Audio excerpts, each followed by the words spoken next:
حضرت عیسیٰ علیہ السلام ایک مرتبہ سفر پر جا رہے تھے تو ایک شخص نے عرض کی حضور مجھے بھی سفر پر ساتھ لے چلے. آپ نے فرمایا ٹھیک ہے.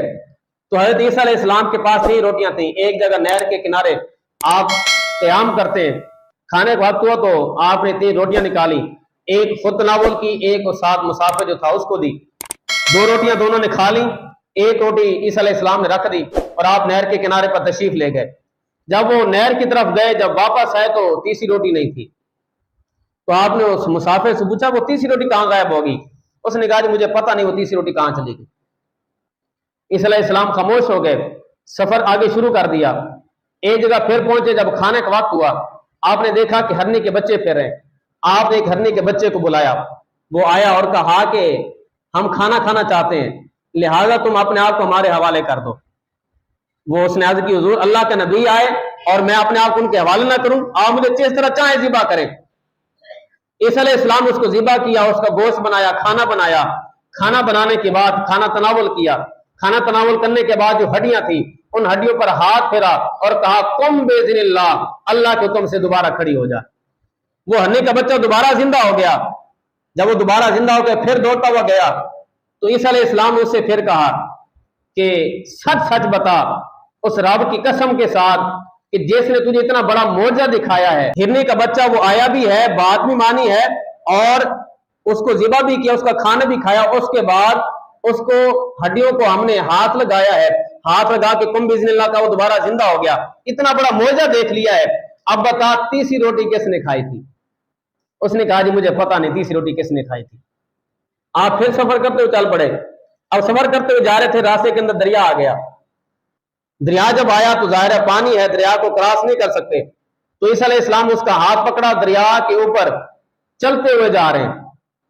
بغیر کشتی کے تو بندہ نہیں جا سکتا, لیکن عیسیٰ علیہ السلام اس کا ہاتھ پکڑتے ہیں اور پانی کے اوپر چلتے ہوئے جا رہے ہیں جس طرح ہم زمین پہ چلتے ہیں. جب دریا کراس کر لیا تو پھر عیسیٰ علیہ السلام نے فرمایا کہ تو نے اتنا بڑا معجزہ دیکھ لیا ہے, اب تو بتا دے کہ تیسری روٹی کس نے کھائی تھی. اس نے کہا مجھے تو پتہ نہیں تیسری روٹی کس نے کھائی تھی. اب آگے ایک صحرا آ گیا, صحرا کے اندر پہنچے, وہاں پہ کچھ دیر آرام کیا تو عیسیٰ علیہ السلام نے کچھ ریت جمع کی, اس پر ہاتھ پھرا تو وہ جتنی ریت جمع کی تھی وہ سونا بن گئی. سونے کے آپ نے 3 حصے کیے. آپ نے فرمایا ایک حصہ میرا ہو گیا, ایک حصہ تیرا ہو گیا اور ایک حصہ اس کا ہے جس نے تیسری روٹی کھائی. ایک حصہ اس کا جس نے تیسری روٹی کھائی. تو بولا اچھا وہ تیسری روٹی تو میں نے کھائی تھی, وہ تیسری روٹی میں نے کھائی تھی. تو عیسیٰ علیہ السلام نے ارشاد فرمایا کہ ٹھیک ہے, یہ میرا حصہ بھی تم رکھو, اپنا حصہ بھی تم رکھو, جو تیسری روٹی تم نے کھائی تھی اس کے حوالے سے بھی تم سونا وہ حصہ تم رکھ لو. عیسیٰ علیہ السلام نے وہ سارا سونا اس کے حوالے کیا. آپ اپنے سفر پر روانہ ہو گئے. اب اس شخص نے کہا کہ میرے پاس اتنا زیادہ سونا جمع ہو گیا ہے.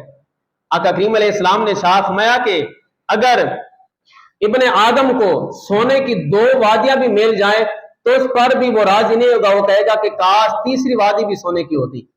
یعنی کبھی اس کا پیٹ نہیں بھرتا, کبھی اس کا دل نہیں بھرتا, وہ کہتا نہیں اور آنا چاہیے اور آنا چاہیے. اب وہ سارا مال وہ سارا سونا لے کے بیٹھ گیا. 2 شخص وہاں سے گزرے, انہوں نے دیکھا کہ یہ بندہ اکیلا ہے, اتنا زیادہ اس کے پاس سونا ہے. انہوں نے اس سے چھینے کی کوشش کی. اس نے کہا بھاگ جاؤ گا, زندگی چاہتے ہو؟ اس نے کہا یار ٹھہرو, اتنا میرے پاس سونا ہے تو اگر ہم ایسا کرتے اس کو 3 حصے میں تقسیم کر لیتے ہیں, ایک حصہ تم لے لو, ایک حصہ دوسرا لیتے ہیں, ایک حصہ میں لے لیتا ہوں. انہوں نے کہا چلو اس طرح کر لیتے ہیں, اس کو 3 حصے کر لیتے ہیں. 3 حصے کر لیے تو پھر کہا کہ اچھا یار اب ایسا کریں, بھوک لگ گئی ہے, جاؤ تم کھانا لے کے آؤ. اب جو پہلے عیسیٰ علیہ السلام کے ساتھ اس کو کہا تم کھانا لے کے آؤ. یہ کھانا لینے کے لیے گیا. اس نے کہا لو جی سونا سارا میرا تھا, یہ مفت میں آ کے سونے پر پڑ گئے, اب لہٰذا چاہیے یہ کہ میں کھانا لے کے جاؤں گا, اس کے اندر زہر ملا دوں گا تاکہ کھانا کھا کے مر جائیں, سونا سارا میرے پاس ہی رہے. یہ جو 2 پیچھے بیٹھے تھے انہوں نے کہا کہ یہ سارا ایک سونے کو لے کے بیٹھا ہوا ہے, اگر ہم اس کو مار دیں تو سارا سونا ہم دونوں آپس کے اندر آدھا آدھا تقسیم کر لیں گے. یہ کھانا لے کے آیا, یہ جو 2 پہلے پلان بنا کے بیٹھے تھے آئے گا تو اس کو مار دیں گے. دونوں اس پر جھپٹ پڑے, دونوں نے مل کے اس کو مار دیا. جب وہ مر گیا تو یہ دونوں بیٹھے کھانا کھانے کے لیے کہ اب ہم بیٹھ کے کھانا کھاتے ہیں. جب بیٹھ کے کھانا کھانے بیٹھے تھے, کھانے کے اندر زہر تھا تو دونوں نے کھانا کھا, وہ بھی مر گئے. اب سونا وہیں پہ پڑا ہوا ہے. عیسیٰ علیہ السلام اپنے سفر سے جب واپس آئے دیکھا کہ سونا وہیں پہ پڑا ہوا ہے, 3 بندے مرے ہوئے ہیں. عیسیٰ علیہ السلام نے ارشاد فرمایا یہ دنیا ہے جو انسان کو دھوکہ دیتی ہے، یہ دنیا ہے جو انسان کو دھوکہ دیتی ہے، جس کی خاطر دوسروں کا خون کر دیتا ہے لیکن اس کو اپنے ہاتھ سے نکالتا نہیں ہے۔ تو اس واقعے سے پتہ یہ چلتا ہے اگر وہ بندہ پہلے وقت کے اندر اپنی غلطی مان لیتا تو یہ سارے معاملات نہ ہوتے۔ آج کیا ہوا کہ اس نے اپنی غلطی نہیں مانی، جس کی وجہ سے اپنی زندگی سے بھی ہاتھ دھو کے بیٹھا ہے اور باقیوں کی زندگی ابھی کا خاتمہ کرنے کا ذریعہ بن گیا۔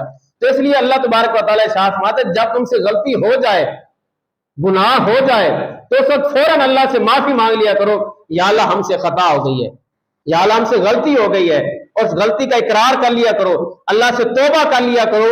اور آقا کریم علیہ السلام نے ارشاد فرمایا التائب من الذنب کمن لا ذنب لہ، گناہ سے توبہ کرنے والا ایسا ہے جیسا اس نے گناہ کیا ہی نہیں ہے، جیسا اس نے گناہ کیا ہی نہیں ہے۔ لہٰذا اگر غلطی ہو جائے، گناہ ہو جائے تو فوراً اللہ سے معافی مانگ لے، یا اللہ معاف کر دے، ہم سے غلطی ہو گئی۔ جب بندہ غلطی کر کے گناہ سے کر کے اللہ سے معافی مانگ لیتا ہے وہ تو توبہ قبول کرنے والا مہربان ہے، اللہ تبارک و تعالیٰ بندے کے سارے گناہوں کی بخشش فرما دیتا ہے۔ اللہ سے دعا ہے اللہ تعالیٰ سمجھنے کی عمل کی توفیق عطا۔ اس ویڈیو کو شیئر ضرور کریں، ہو سکتا ہے آپ کے ایک شیئر سے یہ بات کسی کے دل میں اتر جائے۔